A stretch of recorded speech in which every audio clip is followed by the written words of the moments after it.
Hey, it's me, Vicki Marie.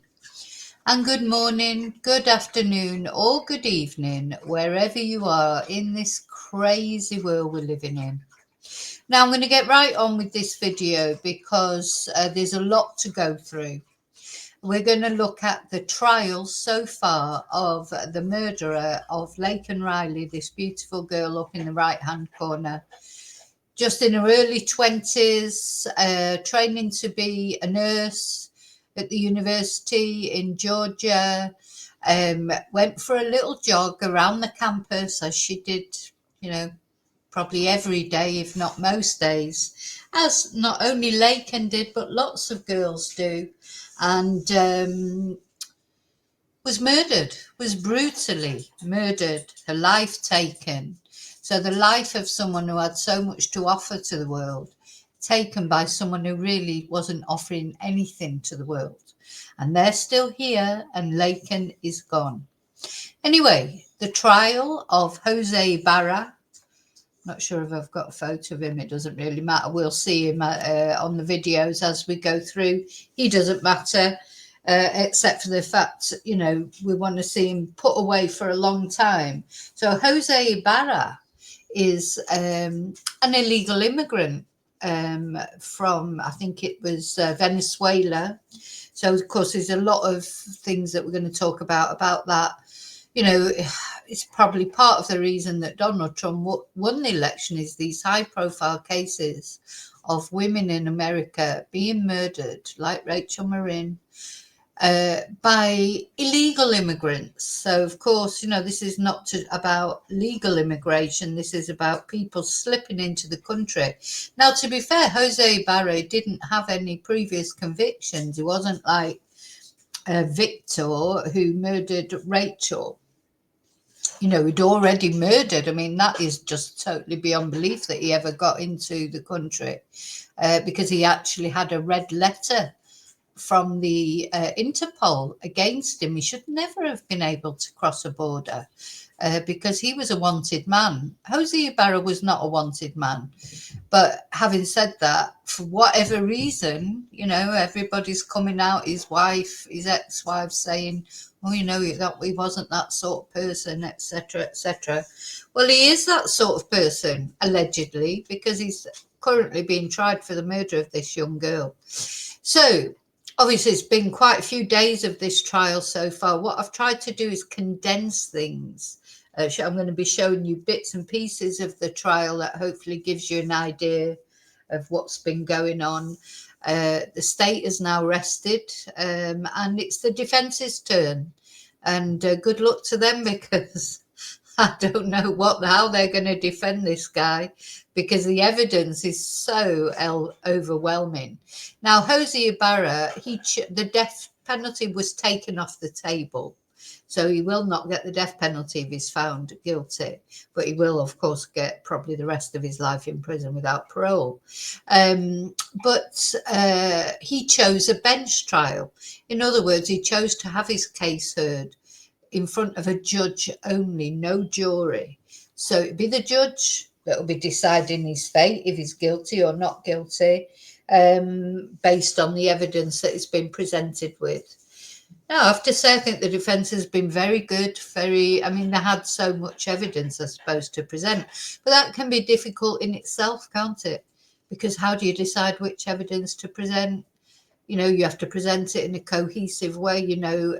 Sorry, not the defense, the prosecution have been very good, very compelling arguments, very good prosecutor. I think this woman that's been prosecuting him, how the defense are going to respond, who knows. Okay, so we're going to start with, so I have written some notes because there's so much to talk about. I wanted to start with, now, obviously, as always, when we're talking about true crime, a little bit of a warning. You're going to see, not going to see anything gory or anything like that, but you're going to see sort of haunting images of Laken on her last day on this earth as she set off for a jog, etc. When everything was fine, you're going to hear quite very, in fact, emotional and sad things about the last text that she sent to her mom, etc. So, you know, it's all very upsetting. You're going to hear the 911 call. You're going to see Jose Ibarra trying to dispose of evidence. You know, you're going to see there are some things that we are going to actually get to see. And, you know, the whole thing, it is very upsetting that this young girl lost her life because of, you know, such a horrible man. So we're going to start off with, as the CCTV of as Laken started her jog that morning. Now let me, hang on, I've just got to get it lined up. Okay, and now I found this very, I always find these final moments sort of haunting and chilling of any case. But I think this, you can hear her mum sobbing in the background. So, you know, it just a warning. It is harrowing, really. So, sorry, my dog's trying to get up on me and he's distracting me. Get down, get down. Let's have a look.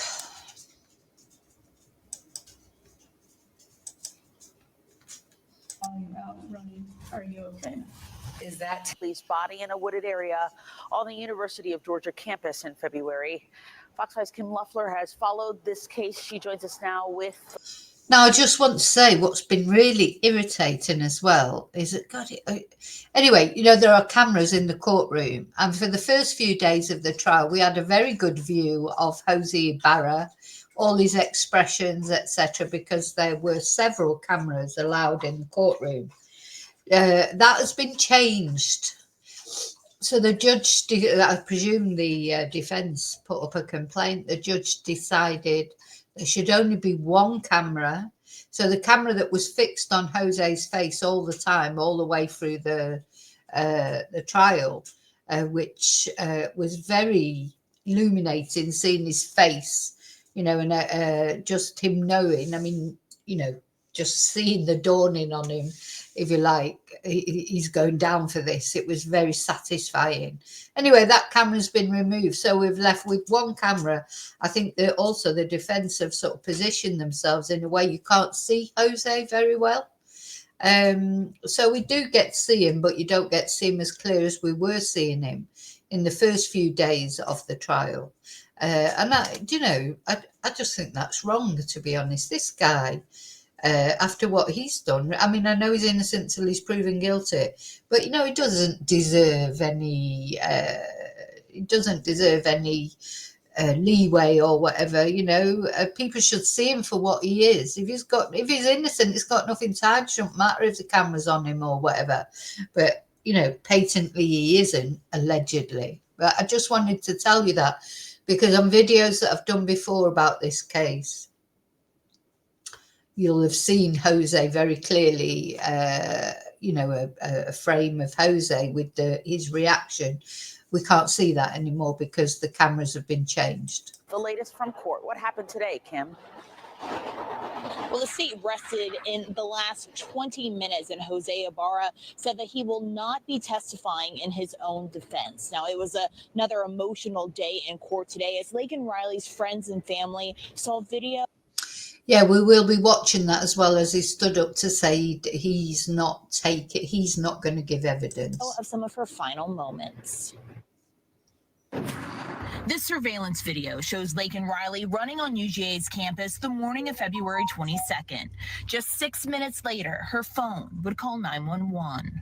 She received a text message from her mother saying, "You're making me nervous, not answering while you're out running. Are you okay?" Is that text read? It is not. Is that text answered? It is not. Hours before Riley's death, the state showed this video they say is Jose Ibarra trying to get into a graduate student's apartment. Investigators say someone in black can then be seen heading towards the direction of Ibarra's apartment in the same spot Riley was running. The state also So someone was a very lucky person there because he tried a couple of times. I watched that. I'm not going to show all the CCTV of that, but it's available on the internet. He tried twice to get into that person's house. He tried the door twice. This black-clad figure, he is as creepy as anything. He was looking for a victim, and unfortunately for Riley, and fortunately for that whoever's home that was, he was trying to get in. He was looking. He was intending to do something. This is going to, not look good when it comes to his sentencing. It wasn't a crime of opportunity in that sense. He was looking. That what the prosecutor said on the very first day of this trial, that he went out hunting for people, hunting for women. He did. He had every intention of doing something, and unfortunately, it was Laken who crossed his path. Presented the Adidas hat in court for the first time. They say Ibarra was wearing in this video, showing him throwing a jacket with Riley's DNA into a dumpster. A GBI scientist tested the hat. See, we're going to look a bit more closely at that when he threw his jacket in the dumpster. That's how thick he is. So he just pushed it through that dumpster. He didn't hide it. He's not a criminal mastermind, that's for sure. He didn't push it to the bottom of the rubbish or, just pushed it through, and it was right on the top there in that dumpster. And he was being videoed as he did it. What a thicko. For blood. One of these had a positive result. A GBI microanalyst also testified she found dozens of Riley's hairs on the jacket in the dumpster. Because they were in the antigen phase, some sort of force was needed to remove those hairs. She says Riley's hair was also found on rocks at the crime scene. I found off of one of the rocks there were 2 hairs, and off the other rock there were 27 hairs, all found to be microscopic. Because he got a rock and killed her with the rock, so her DNA, her hairs were all over it. And the other thing I want to say for any ladies who do go jogging, walking, running, I know we shouldn't have to think about it, but it's a good idea probably to put your hair up in a bun, because hair is an easy way, or a ponytail or whatever, is an easy way that somebody can grab a woman, grab their hair. You see like girls fighting, they always grab each other's hair, don't they, if they've got long hair. It's an easy thing to do, and if there's a ponytail, that's an easy thing to do. But if you've got your hair up and maybe a hat over it, a cap over it, or in like a bun type thing, it's just something, because the thing is, we shouldn't feel that we can't go out walking or jogging. Well, not that I'd go out jogging, but you know what I mean. I do go out walking. We shouldn't feel that we can't do that. But what we've got to do is make ourselves as safe as possible. And unfortunately, we do have to think about it. We shouldn't have to think about it, but this is the reality of the life that we live in. Women are vulnerable. So we should, we have to think about it. So if there's little things like that, I mean, it is a little thing, but if you have got long hair, you're going out walking your dog or jogging, you probably should, something to think about, because so it won't be so easy for someone to grab hold of your hair, and use your hair to subdue you. If you put your hair in a bun type thing, rather not a ponytail even, because a ponytail's easy as anything to grab. So that's just a little bit of advice. As I say, shouldn't have to give this sort of advice, but it makes sense. That, and of course not using the earbuds that we've talked about before, so that at least you can hear what's going on around you. And again, shouldn't have to do it, but unfortunately that's just to try and make yourself feel safer. statistically consistent with the known head hair of Laken Riley. While a medical examiner with the GBI testified Riley showed no signs of sexual assault. The agency's microanalyst said her underwear had been torn, not cut. Now the defense is starting to present their... Yeah, and it's strange that no sign of sexual assault, but obviously, I think that was the intention. Maybe he was disturbed. Maybe Laken put up such a good fight. You know, thank God she did, and she had his DNA under her fingernails. So, you know, at least like she didn't have to suffer that indignity, but I'm sure that was his intention, you know, and her underwear was disturbed and her breasts were exposed. So that obviously was his intention. Look, my dogs have started fighting now, so they know I'm doing a video. But yeah, he did. It wasn't successful in that case. Are calling witnesses at this hour. Then this case will be in the judge's hands. That's the latest from here in Athens. Kim Luffler, Fox 5 News. Kim, yes, thank you so much for us on that case. Okay, so that's the first video I wanted to show you. I've got many things I want to show you. And we'll just work our way through them.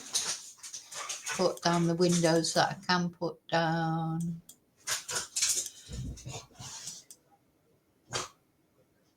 So that was Laken. I've got another video of Laken on her final journey.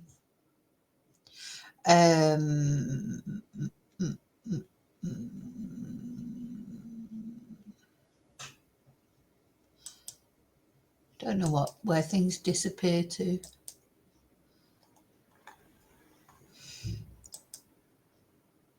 That's a 911 call.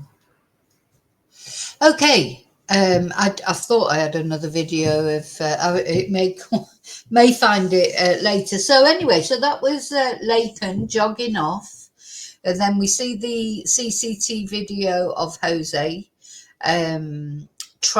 We saw the CCTV of him trying other doors. So he was lurking around, he was looking for someone to attack.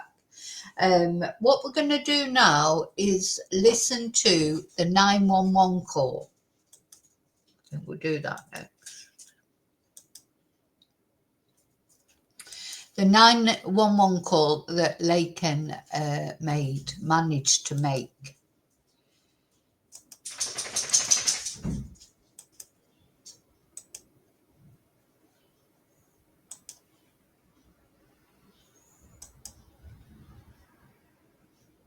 This morning, chilling testimony from the officer who found the body of nursing student Laken Riley. I found it. Ma'am. Oh. Sorry, this starts. This is when the policeman found her body. This again, very emotional. This guy, he tried his best to save her. He gave her CPR, etc. You know, just feel for him as well, because just imagine, you know, you get home after your day's work and what did you do today, dear? Oh, well, I tried to save this young girl's life and unfortunately I couldn't. You know, he'd be carrying guilt around with him even though he's not done anything wrong. You know, everybody affected by what that other twonk did, and he's just sat there like, you know, he hasn't probably got any remorse for what he's done, or only that he's been caught. He's got that caught out-itis. You know, so I really, you know, sending virtual hugs to this policeman, because this will, you know, people get police bash a lot of the time, but, you know, the police, they do a really difficult job and they deal with very, very emotional things. You know, and then they have to go home and be a normal sort of partner, father, etc. It's a hard job. I need EMS immediately. She's not breathing. In the first day of the trial against Jose Ibarra, the court also shown the final moments of Riley as she headed out for a morning run she never returned from. Ibarra, an undocumented migrant from Venezuela, charged in her brutal killing in February along the University of Georgia running trail. When Laken Riley refused to be his rape victim, he bashed her skull in with a rock repeatedly. A chilling 911 call seeming to capture the struggle played in court as Riley's grieving mother sobbed. Yeah. Hello, this is Clark County 911. Can anyone hear me?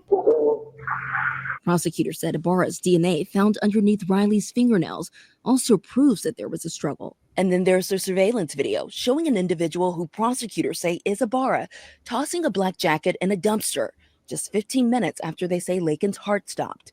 Jose Ibarra and Laken Riley's blood are on the jacket that he dumped in the. Yeah, they had very good data evidence because she was wearing a Garmin watch, so they know exactly when her heart stopped, when she sort of gave up the fight, if you like, bless her.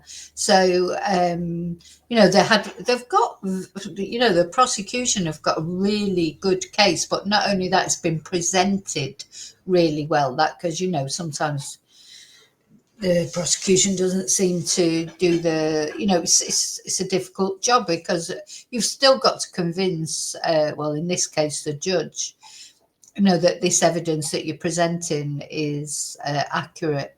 You've still got to do that, and you've got the defense then to come who'll try and tear it all apart. So I think this prosecutor has been really good. The dumpster. The defense questioning the evidence and its validity early on. The evidence that Jose Ibarra killed Laken Riley is circumstantial. Ibarra pleading not guilty to murder, kidnapping, and a slew of other charges. Watch breaking news on YouTube. Subscribe to The evidence is circumstantial. Well, yeah, in a way it is, of course, because nobody else was there when he actually murdered her. It's like, oh dear. Yeah, I know he's the defense and he has to do that, but it just made me laugh when he said that. So good luck to this defense to try and pull apart the evidence that they've got against him. Well, they've got no chance, personally, I think. Right, okay. So now we're going to look at. So we saw him throwing away the evidence. What we're going to look at now is when they arrested him. So they went. Because there was the defence's case is likely to stand on the fact that they can't prove that it was him, that it might have been his brother who did it. So this that's what I think the defense are going to do, try and cast reasonable doubt by saying it may have been his brother. It could just as easily have been his brother. That's great, isn't it? Your bloody defence is blaming your brother. That's the only defence he's got, because it seemed like they may have shared hats and stuff like that. They all lived in the same household. So let's have a look at this body camera footage of when they went round to the house.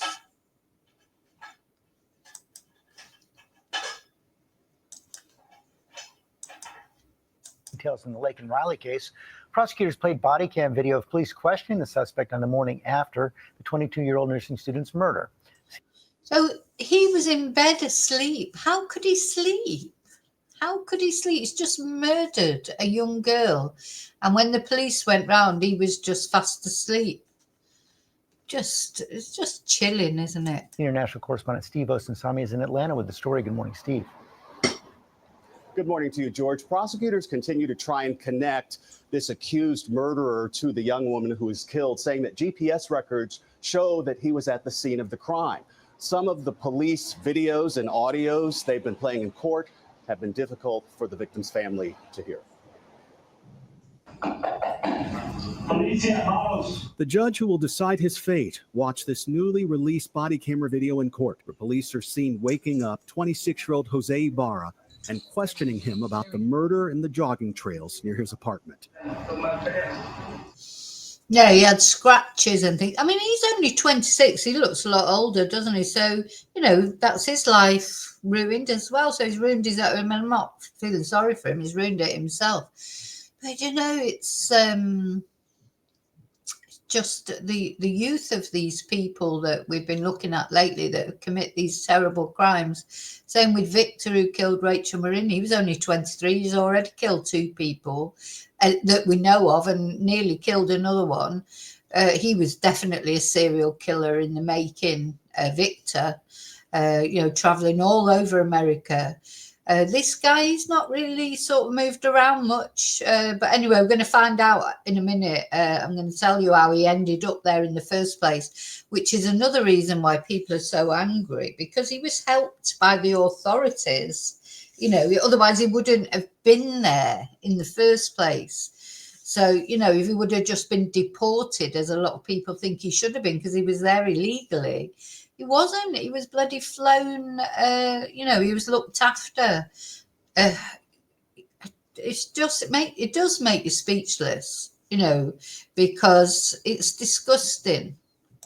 The officers are seen asking him about scratches and bruises on his arms and face. What injuries did you observe? I noticed on his right arm, his bicep, there was a scratch, which I identified as a potential defensive wound. On his left arm, he had a forearm scratch that was very similar, which in my mind, looked like fingernail scratches to me. For many in this country, Ibarra has become a case in point in the argument over immigration. He's from Venezuela and illegally entered the country 2 years ago. He's pleading not guilty to the murder of 22-year-old Laken Riley, who was killed in Athens, Georgia, while she was out jogging in February. Police say she fought for her life. Her mother broke down in court when prosecutors shared the video of Riley trying to call 911 for help. Investigators testified that they found Ibarra's fingerprints on Riley's cell phone. Hello, this is Clark County 911. Can anyone hear me? She placed that call at 9:11 a.m. Authorities say her heart stopped beating 17 minutes later. This case will be decided by a judge. It is not a jury trial. If this accused murderer is convicted, guys, he could spend the rest of his life in prison. And just thinking about Laken and her family, they have been through so much. Okay, Steve, thank you. Yeah, let's hope so. Let's hope he does. Surely he can only get life in, without a possibility of parole. He is just so lucky that he's not looking at the death penalty, isn't he? How that happened, I don't know. A lot of people are complaining about that now. Okay, let's look again at him dumping the evidence.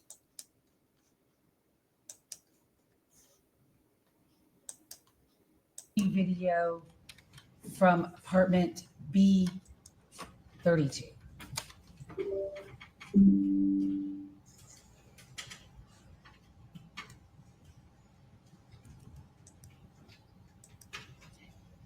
First of all, as I'm publishing that first video, and there are 3 videos on Space 172 for the record, this is the first video on that thumb drive. Do you see the dumpster that you were at that night in States Exhibit 172 in this video? I do. Okay. Can you please point to it for the court using a pointer? There's a pointer right in front of you. This? No. It's old school. Yes. Okay. In the center of the screen? Yes. Do you see in the UFI video a date and time at the top? I do, yes. What is the date? What is the time? February 22nd, 2024 at 09:43 in the morning. No, I just wanted to say something happened in February this year, because a lot of the cases that we're covering, Sebastian Rogers, Madeline Soto, Laken Riley, all happened in February. What the hell is wrong with February at the moment? So 3 of these cases that we're following, Sebastian Rogers disappeared, funnily enough, I think it was the same day, wasn't it, as Madeline Soto, and now Laken around the same time as well. So there's obviously something people don't like February for some reason. Maybe they're bored, maybe he was just bored shitless, or didn't he have a job? What led him to go out looking for victims, and had he done it before?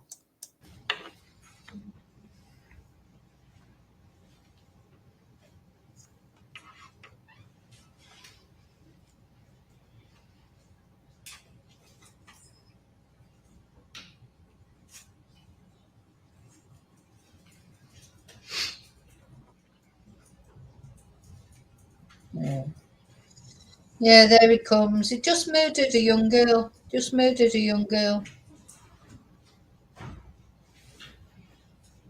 Thickhead. It's really annoying that he's so thick. How did he?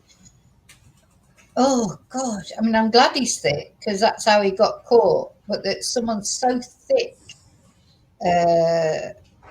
could have done that to Riley. It's sort of irritating.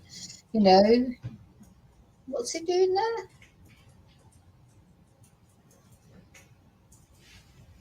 What a horror! Oh gosh! So I'm not going to get angry. I'm trying to be. Is that complete playing? I'm trying to be calm. The B32 UFI video from the 22nd day of February, 2024 at 9:44 a.m. Yes. All right, using this screen that's up is still 172 for the record. I want to ask you a series of questions about this exact location. Okay. And to do that, I have a map for you, which is already marked as State's Exhibit 175. And I'm going to ask if you recognize State 175. I do, yes. What is it? It is a overhead map of the immediate area surrounding the intramural fields and South Village Avenue. And with using States 175, aiding in your testimony today before the court regarding the locations surrounding this area. Yes, it would. State would move to admit States 175, request permission to publish for demonstrative purposes only. No objection to this purpose, Judge. Very well, submitted for that purpose. I don't know if it's going to fit. So I think what we can do. I nearly knocked the guy out with it, but. To set it down because it's big enough. So what we're going to do is set it right here, and that means the easel because it's too big. And I do love if this. you could, Detective Norris, first of all, I need to make sure that His Honor can see. Can you see? I can. I'll stand up as I need to. And that counsel can see. Can y'all see? Yes. And if you could step down with the court's permission, but you have to keep your voice to Madam Court Reporter, and you have to keep your voice up so that she can hear you. Show the court what we're looking at here in State 175. I want to start with, use your pointer. Where'd the pointer go? I want to start with the apartment complex that we see here in this video. Keeps everybody on the UFI video. It's at States 172. Where is that in this diagram? The complex is right here in this area. Okay. And where was Laken Riley's body discovered? Right here in the intramural fields. Okay. And there's an incident that we're going to talk about a little later, which is Building S. Where is that located in here? This building right here. Okay, with an S on it for the record. And then is Laken Riley's residence also depicted in here? It is, yes. Could you show us that? It's 1686 Village Avenue Extension. All right. So distance-wise, did you measure all of these distances? Yes. Okay.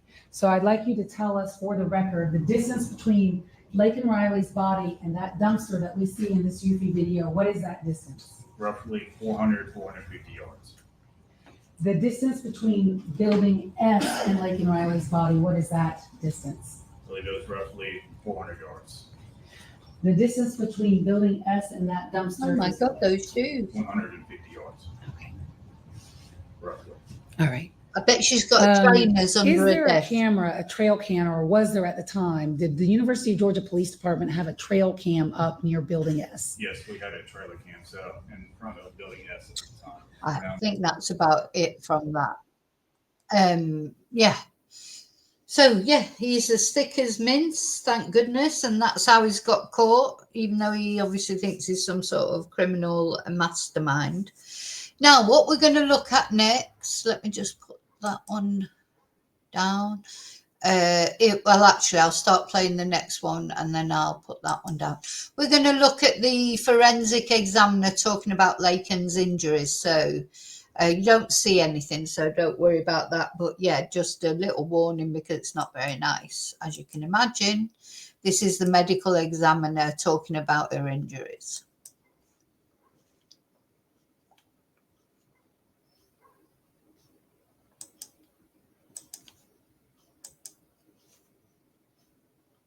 That Ibarra put on a black hat, a jacket, and black disposable gloves to go hunting for females on the University of Georgia campus. Ibarra is accused of killing 22-year-old Laken Riley. Let's get you back into the courtroom now. The next witness is the Associate Medical Examiner for the Georgia Bureau of Investigation. Let's go back in. Were you the doctor that performed an autopsy on an individual named Laken Riley? Yes, I was. Would you tell the court, please, on what day and what time did you perform that autopsy? On February 23rd at approximately 8:35 a.m. Where was that autopsy performed? At the GBI headquarters in Decatur, Georgia. When you performed the autopsy on Laken Riley, did you photograph it? Photographs were taken under my direction by our forensic photographer. Thank you. Sorry, I just want to say, looking at Ratsy, about the hair here that I was saying earlier. I mean, it's awful that you can't just run with your hair in a ponytail like that, but that would have been easy for this idiot to get hold of it. That's why he's ended up pulling all those hairs out, because he's caught her by the ponytail. You know, that's an easy way. And if somebody pulls your head back with your ponytail or with your hair, that's very difficult to come back from, you know. So just something to any of you out there who do go walking or running, you know, if you've got long hair, please, you know, keep your hair up out of the way in a bun, not so that it can be easily grabbed. And I know it shouldn't be like that, but it is, unfortunately. Yeah. And did you also produce a report summarizing your findings? I did, yes. And what is the unique case number that was assigned to Laken Riley? And did you use that unique case number in the photographs and in your report? Yes, that unique case number was used throughout. May I refer to my report so I don't misstate the case number? Yes, you may. Thank you. While she's looking at that, let me go ahead and make an announcement to the media that there will not be any photographs or any depiction of autopsy evidence going forward. The case number is 2024-1005-107. And may I approach the witness, Your Honor? Oh, sorry, I'm going to approach the witness and I'm going to hand you a series of photographs. And what we had done, Your Honor, is made multiple copies of the photographs. The defense counsel has some at their table so that they can follow along. I'm handing Dr. DeMarco states 299 through 218. I'm going to ask if she recognizes those, and I'm going to have an extra copy for the court so that she can talk about the photo by number and everybody can see it at the same time. Okay. Without having the need to publish the photos. I understand. But is there, they haven't been admitted yet? Not yet. Okay, so I'm going to leave them. No, I just want to say something about this forensic examiner, Dr. Michelle DeMarco. So it suggests to me she's probably, if not an immigrant herself, descended from immigrants. And I just wonder how it must feel to be, you know, because it's like people sort of associate everybody with, you know, if our Hispanic people must be so angry as well about this, because as soon as someone like this idiot is you know, brandished all over the TV, you know, immigrants this and immigrants that, and I know it's illegal immigrants that really people are angry about, but it sort of creates an atmosphere, doesn't it, of hysteria and hate against Hispanic immigrants. And of course, a lot of Hispanic immigrants, even illegal ones, they're not bad people, you know. Lots of people that probably started off as illegal immigrants then got their papers sorted out or whatever, and then went on and became really sort of valuable members of American society. So, you know, it's just it must be so irritating if you are either an immigrant or descended from an immigrant, because there'll always be some rednecks out there who will put you all in the same, you know, say, oh, all Hispanics are like this, or, you know, all black people are like that, or all Muslims are this, or all British people are that. We get that in Spain. All British people are this, that, and the other. You know, this generalization and racism, xenophobia, whatever you want to call it. When a case like this comes and sort of, this gives food to those people, the people who are, you know, just spreading hate. This feeds them, and that must be very annoying for people who are, you know, like Dr. DeMarco, who have, you know, obviously don't come from an American heritage, whatever that is, of course, because America's such a melting pot anyway. But you know what I mean. So she's obviously come from, either she or her family have come from another area. You know, it could be Italian immigrants. I don't know, DeMarco, what surname that would be. But do you see what I'm saying? You know, it must be just irritating for them to think, oh God, here we go. This will be another axe, another stick to beat immigrants with because of him. So there must be like a double anger, I think. I would be angry. I get angry here in Spain, you know, when British people do ridiculous things, because I think, oh God, that's it. Everyone's going to think like Brexit. Everyone, you know, after Brexit, I actually put a European flag outside my house because I didn't want people thinking that was anything to do with me. I didn't want Brexit. I think it's the most ridiculous thing that Britain's ever done. But, you know, I live here and, you know, people are going to think, oh, well, she's British. She voted for Brexit. Well, people have said that to me. You know, why did you vote for Brexit? And I've said, I didn't vote for it. You know, it's like, that's democracy, you know, I've had so many things said about Brexit to me. It's changed our reputation in Europe completely, irrevocably, really, I think. So, you know, so this is my point that I'm trying to make. This lady, obviously, she's a medical examiner. She's done really well. She's a professional. She must be really angry because she could be, when she's walking down the street, people don't know that she's a medical examiner and that she's, you know, she's probably experienced xenophobia or racism or whatever. And it's things like this that feed it, you know, twonks like this. Thank you, sir. Yes. Okay. I said what? Oh, $2.99 to $3.18.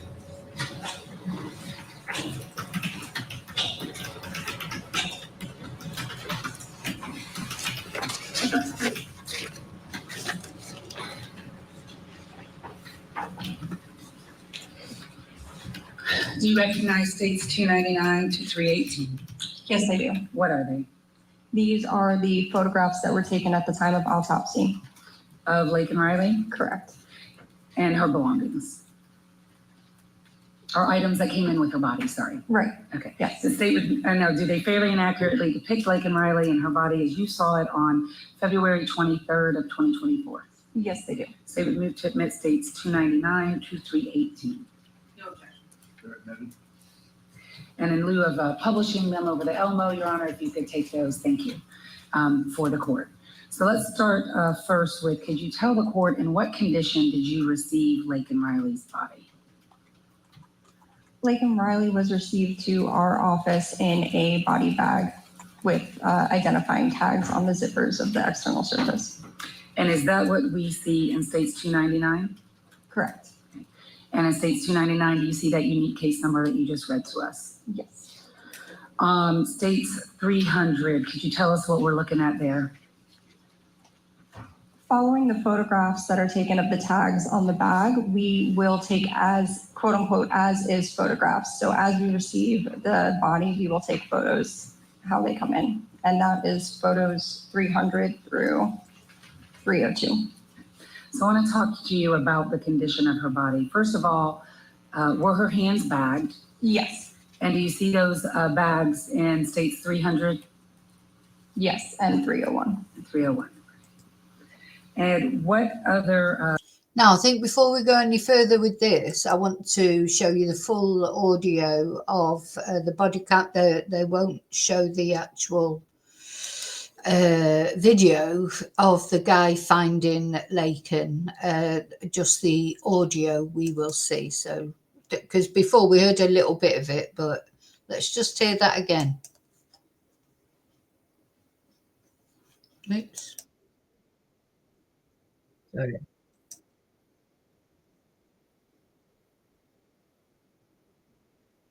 Oh.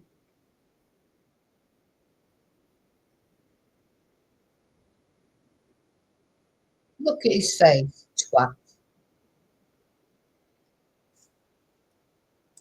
So look, he's just impassive. Yeah, you murdered her. That guy had to find her and he tried to save her. You just left her for dead. You honestly, you deserve everything that's coming to you. In fact, you're lucky you've not got the death penalty on the table.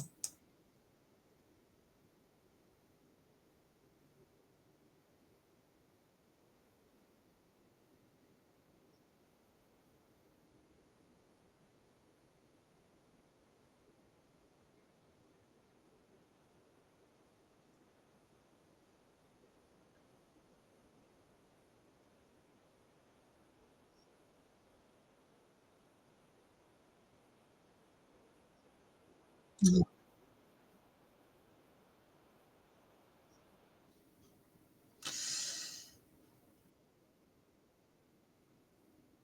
Oh, so sorry. So yeah, that's just awful, isn't it? You know, so that poor policeman tried to save her, and he just left her for dead. And see how impassive his face was. Didn't even have the decency to look ashamed or abashed or anything. Anyway, oh, I don't know if I shared it. Did I share it?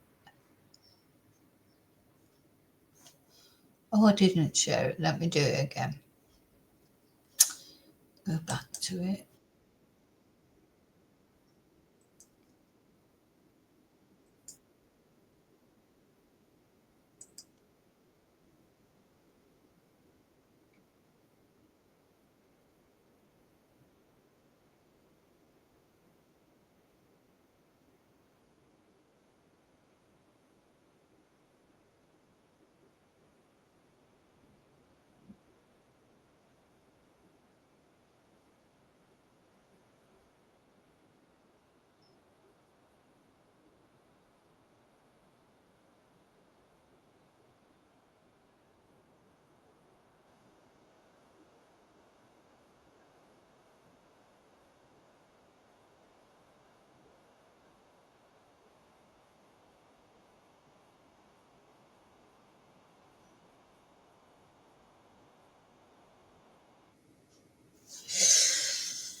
So let's go back to the forensic report now. Yeah, that poor policeman, and he tried his best to save her.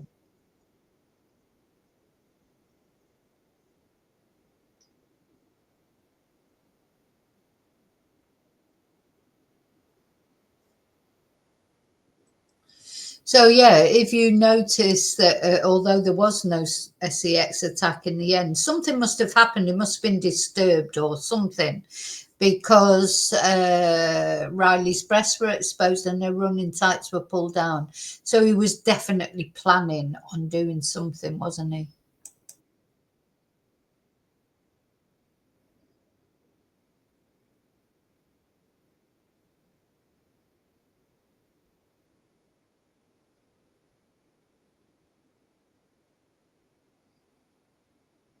The judge's face.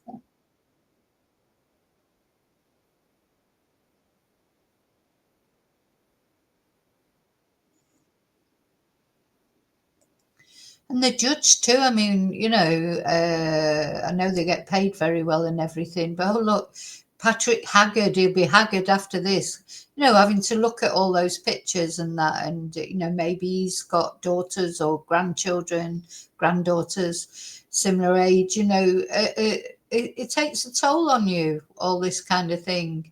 And the way he looked at Jose Ibarra, then I mean, to be honest, I think Jose Ibarra didn't have a chance, whatever he did, whether he decided to go with the, you know, don't think the jury will have looked favourably on him. But he probably, maybe he thought he had more chance with a judge. But I don't think he has, do you? Not by the judge's face.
You know, she's very good, this woman, isn't she? And she explains things that we can understand.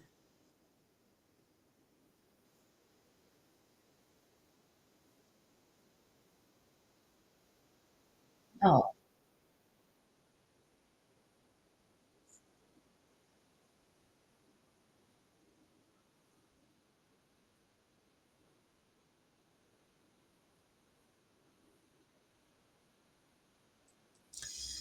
So remember, Laken's family are probably seeing these pictures. You know, we're obviously the camera's going off and we're not getting to see them, and we shouldn't see them. And I'm glad we're not seeing them. But I just can't imagine how that is for your for the family.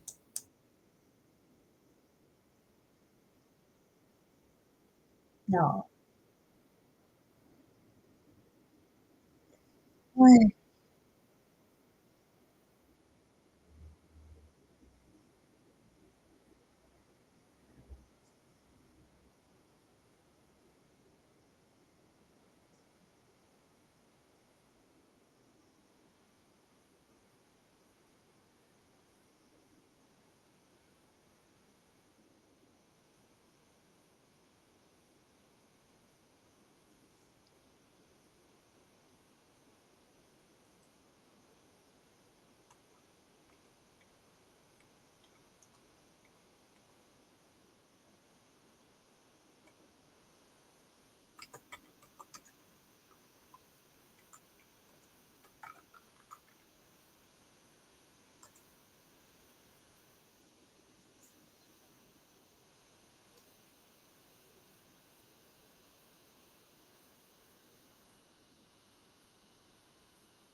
No, he just looks bored stiff, the guy.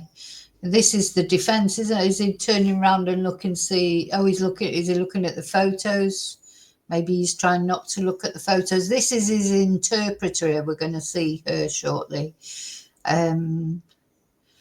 Just awful. So, you know, the thing is, people want to remember Laken for what she was, a beautiful young lady, and now the family are getting to see these.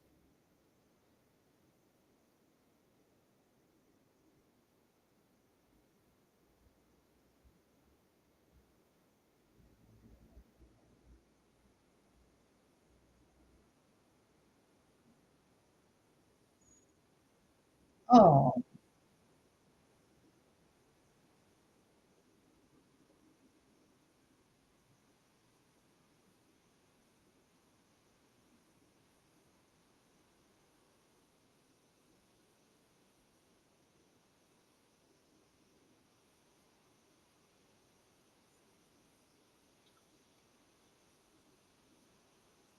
So imagine the hate, the anger, you know, to do something like it's not easy to do that. You know, it's not like, you know, he pushed her over and she fell and hit her head on a rock and died.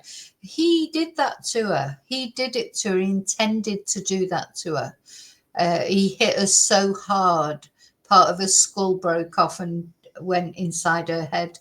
That's what he did to her. Look at the the defense. It's like, we've got no chance here. Of course, look. How are you gonna defend that? Oh my God.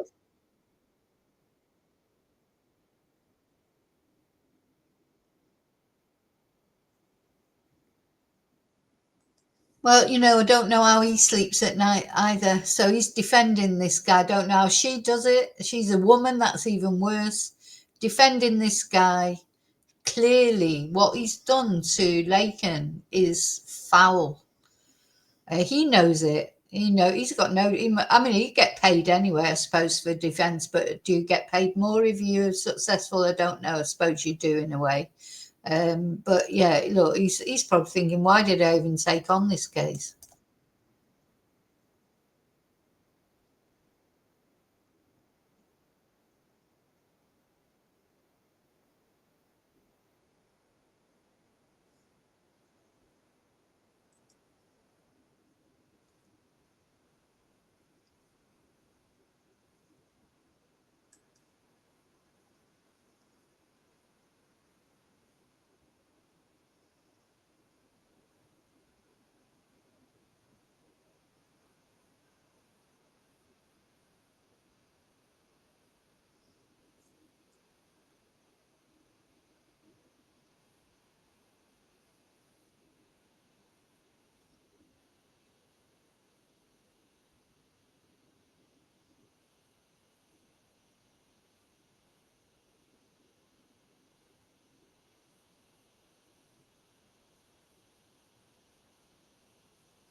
Yeah. Okay, so when it came to the end of the trial, not the end of the trial, because the trial is not finished yet, but when it came, the prosecution are now resting, the state arresting, and Jose Ibarra is not decided not to testify. I'm going to show you that in a moment. I just want to show you this again. Emotional, sad. This is going to tell us, I'm just going to read this out. It was revealed that the slain co-ed's mum missed her daughter's final text. So what they found was that just after 9 o'clock, Laken texted her mum and said, "Good morning, I'm about to go for a run. Are you free to talk?" And she texted her mother at 8:55 a.m. And then she tried to phone her mum less than 10 minutes later at 9:03, and because she didn't hear back from the message. And Riley's mother, Alison Phillips, missed the call, which was made 7 minutes before she was attacked. How sad. You know, imagine how mum feels. Oh, you know, you can't always get to the phone when someone rings. She could have been doing anything, couldn't she? Making her breakfast, having a shower, gone to the loo, whatever. Popped out to walk the dog, who knows? But, you know, that is something that, this is another victim again. So apart from the police or anybody who's had anything to do with the trauma of what happened to Laken, and a part, obviously, of Laken herself, now the mum's a victim because she'll be reliving that. Of course she will. You'd be like, why didn't I get that? Why didn't I read that message? Why didn't I do the, you know, that is human nature. And she shouldn't, of course, she shouldn't feel any guilt whatsoever because she didn't do anything wrong. But what I'm just trying to say is, this is the trauma that these people leave in their wake. It's not only their primary victim, it's everything around the family, etc. And then right after Riley's last call to her mother, her phone locked, and it would not be unlocked again until authorities did it after retrieving it from the slaying scene. And the unsuspecting mum, she responded to her daughter's text at 9:37, which was roughly 9 minutes after Riley died in the horrific sex attack on her eye, allegedly at the hands of Jose Ibarra, an illegal migrant. And he's also linked to gangs, same as Victor, Rachel Marin's killer, linked to the Tren de Aragua gang. So her mum then texted her, "Call me when you can." And when she didn't hear back from Riley, she started firing off a slew of texts and phone calls to her daughter over the next 3 hours. And she enlisted some family members to do so too. She was getting alarmed. And the mum called her daughter at 9:24 as Riley lay dying in the woods. When Riley didn't pick up the call, she texted her daughter why do you call her Riley? Her name's Laken. Texted her daughter at 9:57 saying, "You are making me nervous not answering while you're out running. Hope you're okay." And the increasingly frantic mum phoned her daughter 5 more times to no avail. And there she is, bless. At 11:57, she texted her daughter, "Please call me, I'm worried sick about you." And Riley's sister and stepdad also separately called her without getting an answer. And then just before 1 p.m, Riley's lifeless body was found on the run near the running trail where she went for her jog. So there, yeah, we watched the videos, but they've got Riley sort of suspended in space, if you like. This idiot lurking around looking for a victim. So the mum sobbed at Ibarra's murder trial in Athens GA courtroom Tuesday as a local police sergeant read her and her daughter's final text to each other out loud from the stand. And the mum put her hands over her eyes at one point as Laken's aunt comforted her in the courtroom gallery. The emotional testimony occurred before Ibarra chillingly spoke for the first time in court, telling the judge in a low voice he would not testify in his own defense. And I won't read that because we're going to watch that. We're going to watch that now. Let me just put that down. Let's watch him. So you will hear him talk now. In Spanish, though, because he's got an interpreter, of course.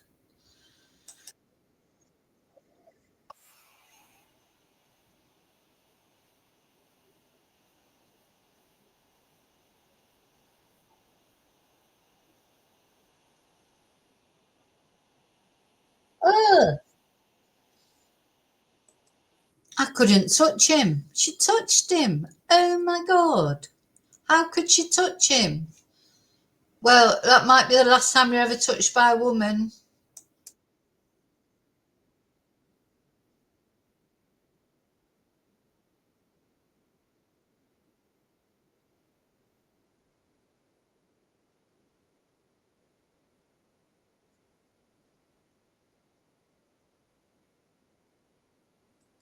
So this bloody defence woman, she's deliberately sat there. Everyone can see her stupid face. Honest to God, I got so angry with the defence. I know they're doing their job, but look, it's to block out his face. Why should he have that? Why, now that the judge has agreed that only one camera can be there and she's positioned herself there so he can't be seen, I think it's disgusting.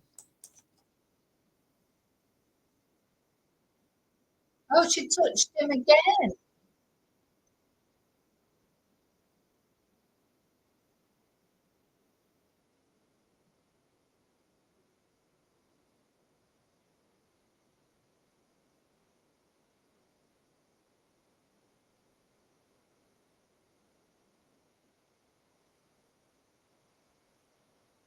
Good move.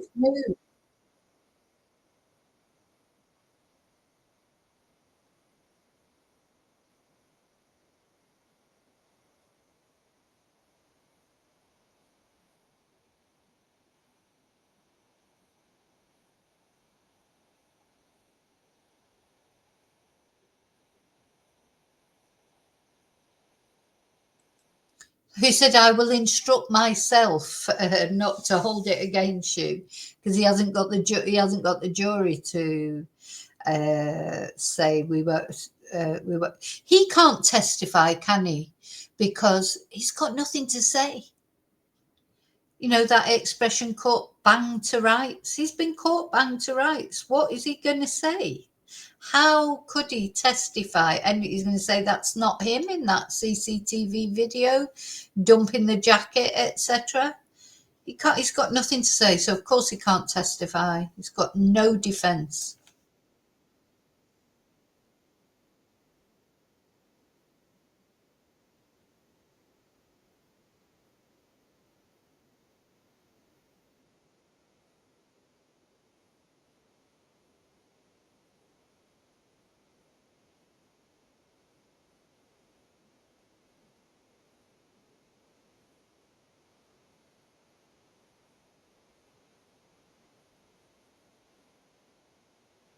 No, of course it doesn't.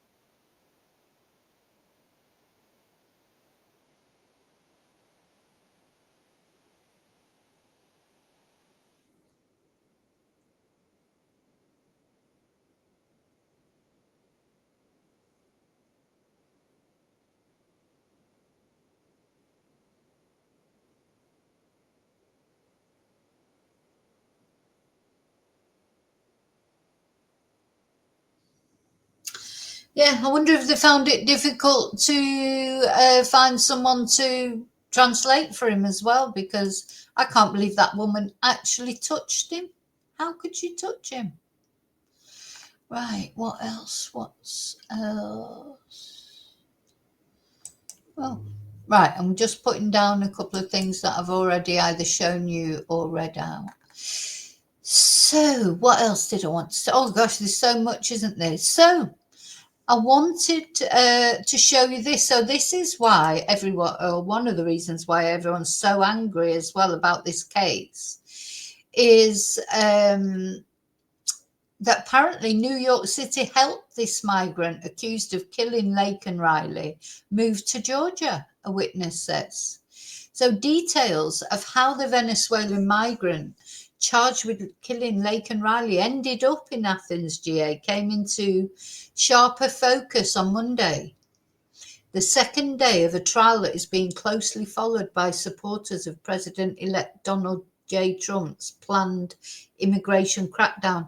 So this trial is going to be used for political purposes, there's no doubt about it.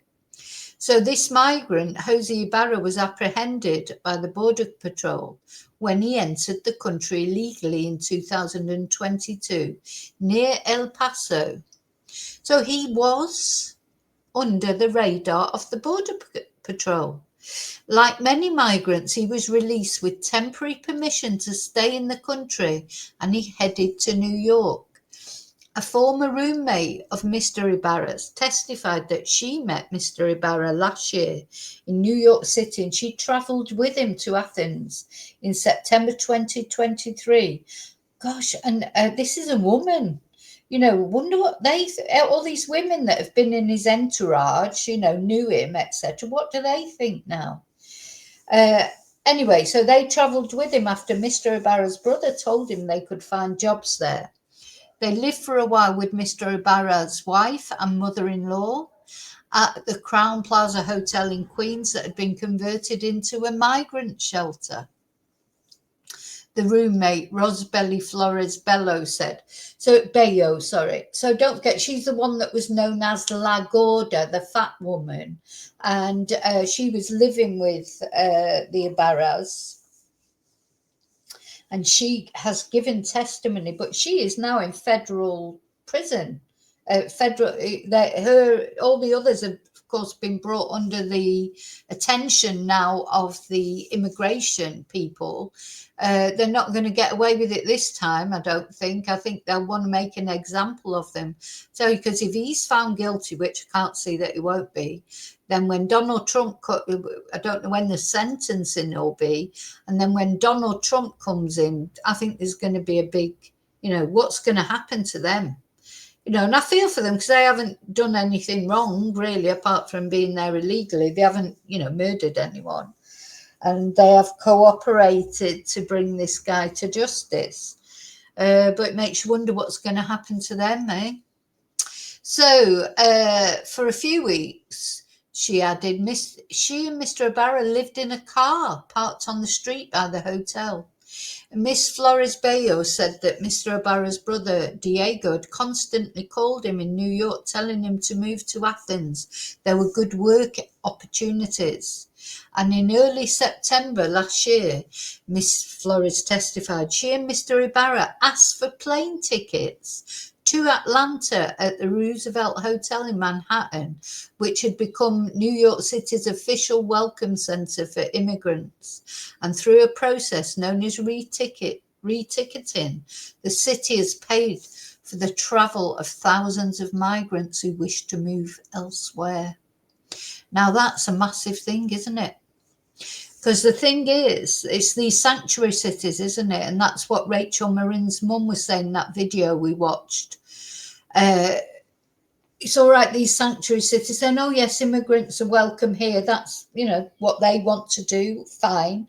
But then the immigrants that are there, he was in New York.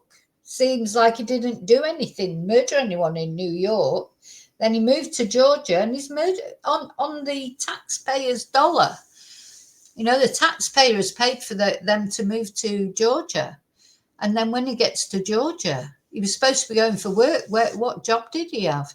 Anyway, he was supposed to be going there for work. So instead, he's gone there and murdered this woman. So, of course, what people are so angry about is he shouldn't have been there in the first place, and he was paid for by the government to go there.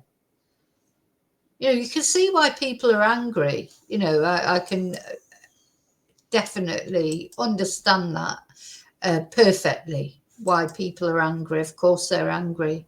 You know, I'd be fuming. You'd be fuming, wouldn't you? If it was your child especially. Oh my God. You know, disgusting, isn't it? So if Laken's mum is working and she pays her taxes, she's paid. She's helped to pay for that guy to go and murder her daughter. That's how it'll feel to people. It's very, very annoying. So, you know, you can see when you look into this more, it's all right them having sanctuary states or whatever, that's their decision. But then that's what Rachel Marin's mum said. You know, that they can go to these sanctuary states, and then from there they can go all over America. You know, Victor, he was bloody traveling all over the place on Greyhound buses, going wherever he wanted. Once they're in the country, that's it. So there's something wrong with these border controls. That they didn't stop someone like Victor, Rachel Marin's killer, who was already a killer, who had an Interpol red letter out against him. He should never have crossed the border. It's trickier with this guy because he, as far as I know, didn't have previous convictions, etc. So it's tricky. But definitely with Victor, he should have been stopped. They should be, and what happens to them when they are? Why they're not monitored properly? Surely they shouldn't be allowed to just travel around the country until their paperwork is sorted out. Anyway, so where am I going now? I've nearly finished. This is quite a mammoth sort of video because, of course, there was a lot to go through. I just want to look at what the defence. I'm sorry, it's, you know, I'm not laughing because it's funny. I'm laughing. It's one of those, if you didn't laugh, you'd cry. So the defense is trying to poke holes in the prosecution timeline as if that will make any difference whatsoever. But the defense's main issue, or it just seems to be trying to cast a doubt that it was him and it could have been his brother. Anyway, Jose Ibarra's defense team began presenting, they've only just started, began presenting its case. And they called 2 witnesses whose testimony was intended to cast doubt on the prosecution's timeline of events and to suggest that Ibarra's brother could have been responsible. Well, I bet his brother's really chuffed with that. So the defence's first witness, Joseph Clementi, said he was out running on the same trail as Riley on the day of Laken on the day of the murder. He testified he told police he saw a man on the trail. He caught his attention because he was not in typical athletic gear like other people in the area that morning. He said he was wearing very dark clothing and that he seemed to be wandering aimlessly. Yeah, looking for a victim. Prosecutors have said that Ibarra, after he killed Riley, was captured on video tossing the jacket with her blood on it into a dumpster, and Clementi testified he saw the man on the running trail sometime between 9:46 and 9:48.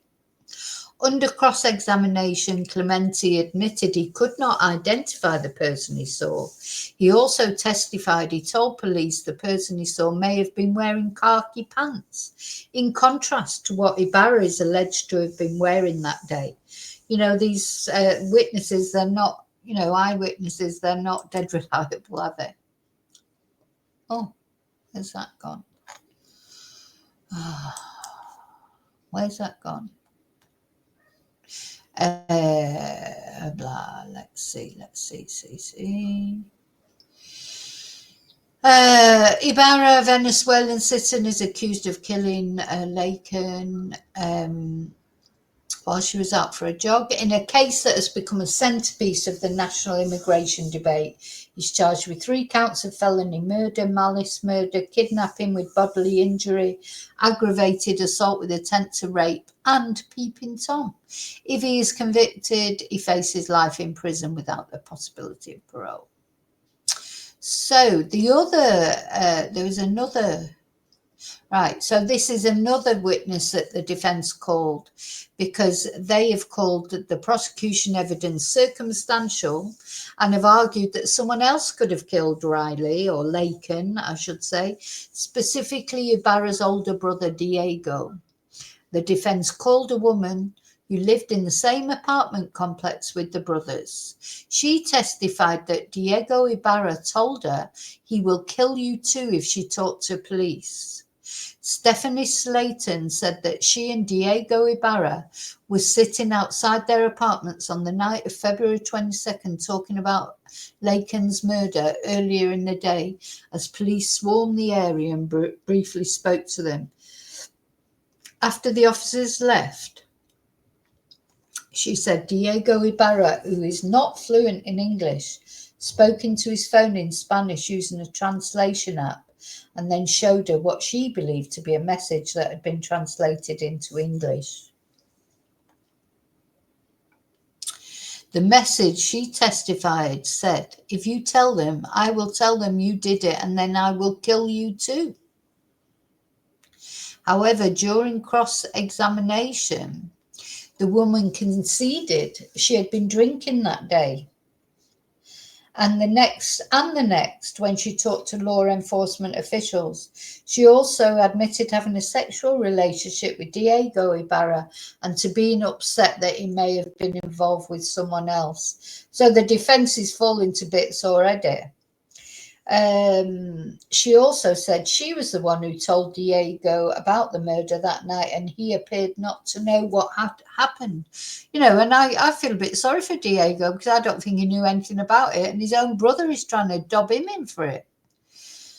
The defense also called Diego Ibarra to testify, but he did not take the witness stand because his attorney is in a federal immigration case and was not present. And it's not clear whether he will testify on Wednesday. So you're going down. What was I going to say? It'd be interesting to see his brother testify, won't it? Very interesting. Now then, I think there's just one more thing I want to show you. Let's find a picture. Let's see. Oh, I can't play that video. Let's just leave Riley up while just one more thing. I just want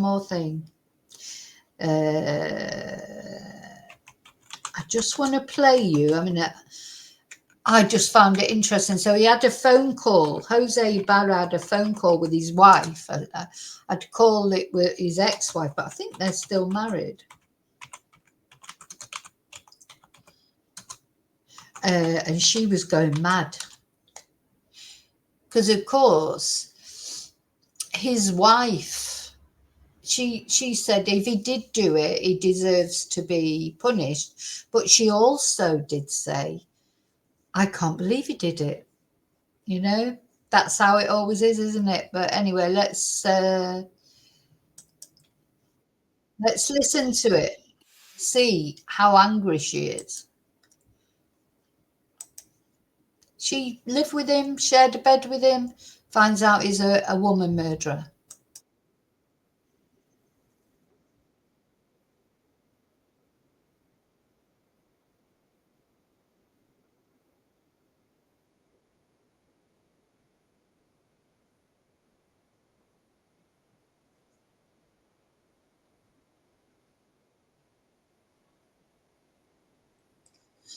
I can hardly make out what she's saying, so I wouldn't be any good at translating this, but it gets translated by the girl on the woman who's talking. But one thing, you don't need an interpreter to know that she's pretty pissed off.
I can't make out exactly what he's saying. It's really, I mean, she's translating it, obviously, thank God, because I can't really make out much of what they're saying.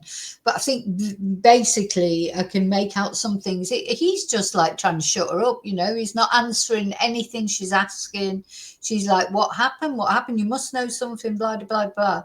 And he's just like, he's like got the white noise ears on. It's just like, oh, block it out. I'm not listening. I'm just pretending you're not asking me these questions. And he's whining as well. It's that whiny, you know, when you know someone's lying and like, no, oh no, I wouldn't.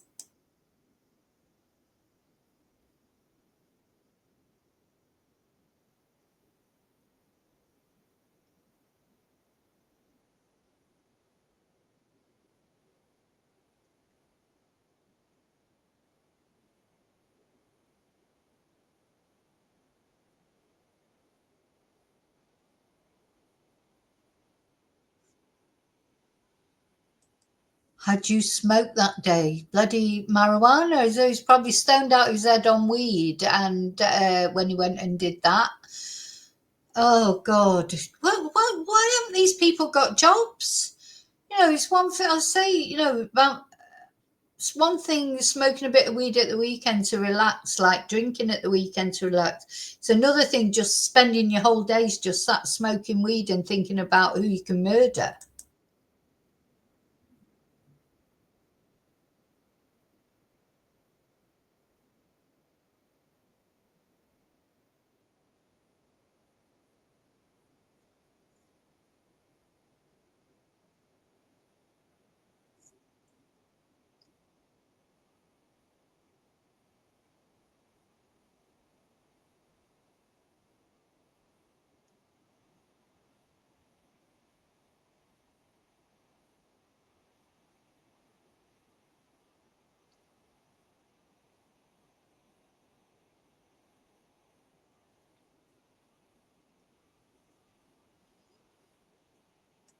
He has got the most whiny voice. A bit like that Stephen Stern's voice. Do you know? It's like...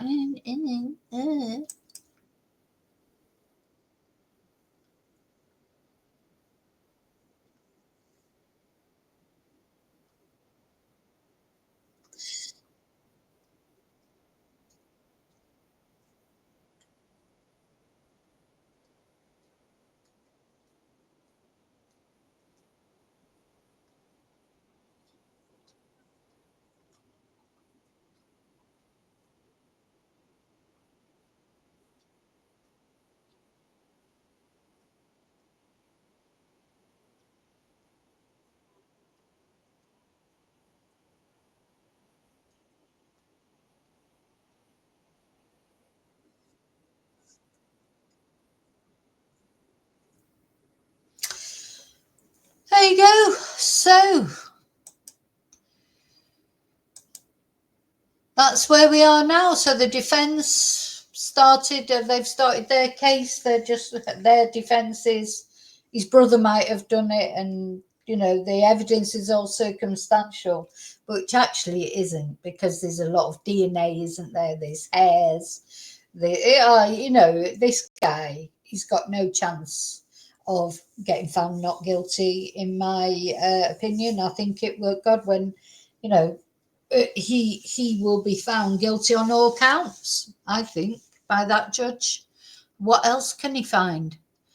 But let me know what you think in comments. So I hope you found that interesting. It's a little bit of a potted history of this trial so far. Obviously, there's so much that, you know, there's loads more things that have come up and come out. I've tried, you know, I have done a couple of videos about it. You can have a look at the playlist if you want to see what happened before, what I've talked about today. And I will, of course, keep you updated, any new developments. And I think this trial will be over with quite soon. The defense have got nothing to say. It will be interesting to hear Jose Ibarra speak, his brother speak. Diego, that will be interesting. That might come tonight. Well, tonight as far as Spanish time is concerned. Today, as far as America is concerned, later on when America wakes up again. And we'll look at that. So I hope you found it interesting. Please remember to like, That's the most important thing. Like the video. If you're not subscribed, please consider subscribing. I'll put my little banner up.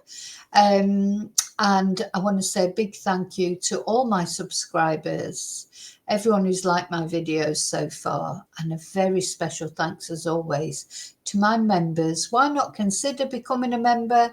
We have a live, exclusive members live every Monday evening and also every second week on a Thursday evening. So if you want to join in the lives and, you know, have a chat, we have a nice community, please think about becoming a member.